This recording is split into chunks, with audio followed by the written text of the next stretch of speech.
Welcome, one and all, to episode number 1 of PACIFIC414 episode reviews. I'm your host, Mike. Now, for those of you who are familiar with my channel, PACIFIC414, you know that during the months of April through October, I did a little reaction recap show called The Box Score, which I mainly recapped what happened in the day's Chicago Cubs game. And I also did a reaction to the Washington Nationals winning the World Series. And some of you may have also seen some of my gameplay videos that I have up on my channel, and some of my videos from WWE and from going to Oriole Park at Camden Yards in Baltimore during the Cubs Orioles series in Baltimore 2 years ago. So, what I'm going to discuss today is my reaction review of The Mandalorian. As you all know, today was the launch day of Disney Plus, Disney's streaming service, which pretty much offers a wide variety of Disney content from Fox and several other companies that the Disney company has acquired over the years. And I've got to say, the main draw for me was The Mandalorian. Now, I will admit, I'm not a big Star Wars fan as much as I am a Star Trek fan. I like Star Wars, don't get me wrong, I like Star Wars, but when it comes to the two franchises, I'll admit I was a Trekkie, or Trekker if you were, before I became a fan of Star Wars. It's just how it was. And I've got to say, I was disappointed with The Last Jedi. I somewhat liked Solo, and Rogue One I did find it enjoyable. Along with The Force Awakens, there were parts of it I found enjoyable, then parts of it, like, it's been said many times by now, it was just a rehash of A New Hope. I will admit, and I know everybody's going to probably be rolling their eyes, shaking their heads, because a lot of people seem to say this is their favorite movie, but for me, Empire Strikes Back is my favorite of the original trilogy, and then of course Revenge of the Sith is my favorite from the prequel trilogy, mainly because of Vader. And when I first heard about The Mandalorian, I was thinking, well, how good is this going to be? So then I started looking at, who was going to be involved, and I saw that Jon Favreau was going to be involved, and I saw that Dave Filoni, who was writer, producer of Star Wars: The Clone Wars and Star Wars Rebels. Clone Wars, which I didn't watch in its initial run. I only binge watched it on Netflix, and actually I found it to be a pretty good show. I mean, I was thinking this could be a computer animated kid show.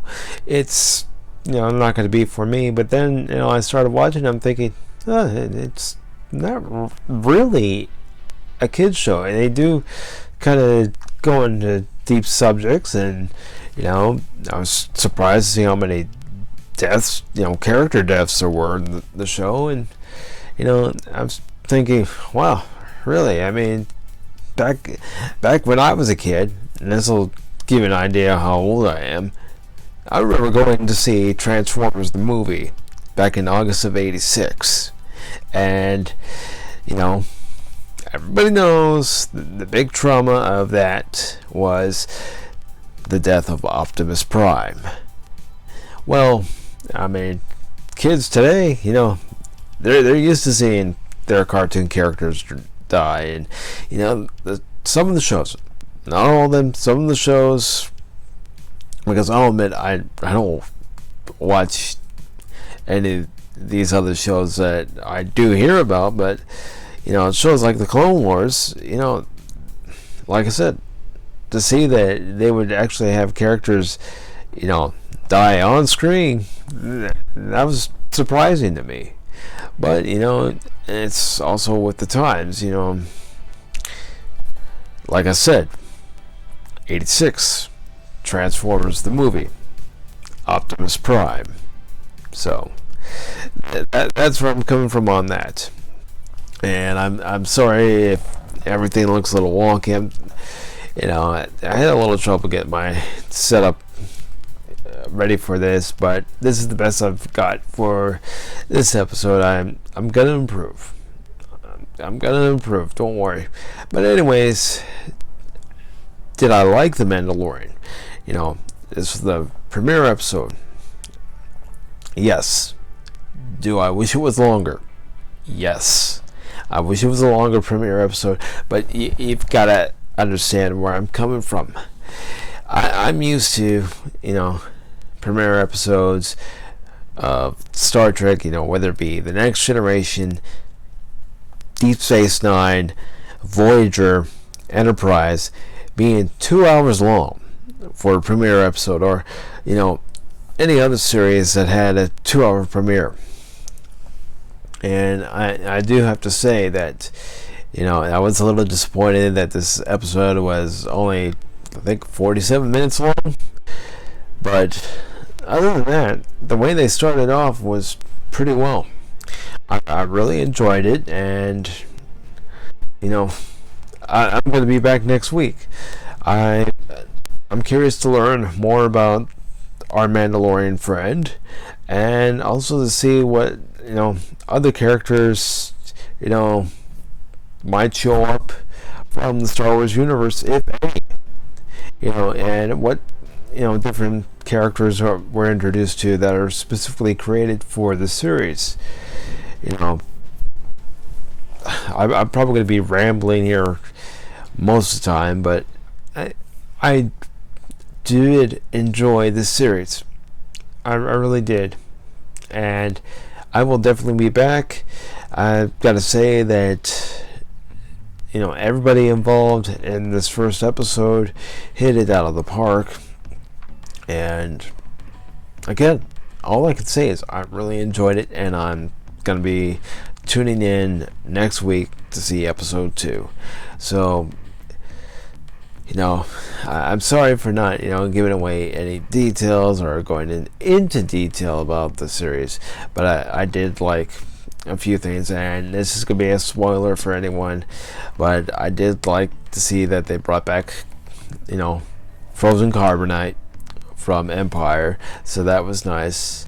And then, I did like that you did see some stormtroopers from the Empire days in the series, and you're definitely told when this is taking place, in a few parts. And I did like seeing, I don't know the technical term for this particular droid. I'm sure some of you will be able to say it in the comments, but the droid that Jabba had at his palace that scanned C-3PO and R2-D2, that droid showed up. So yeah, I did like the little nods and little winks.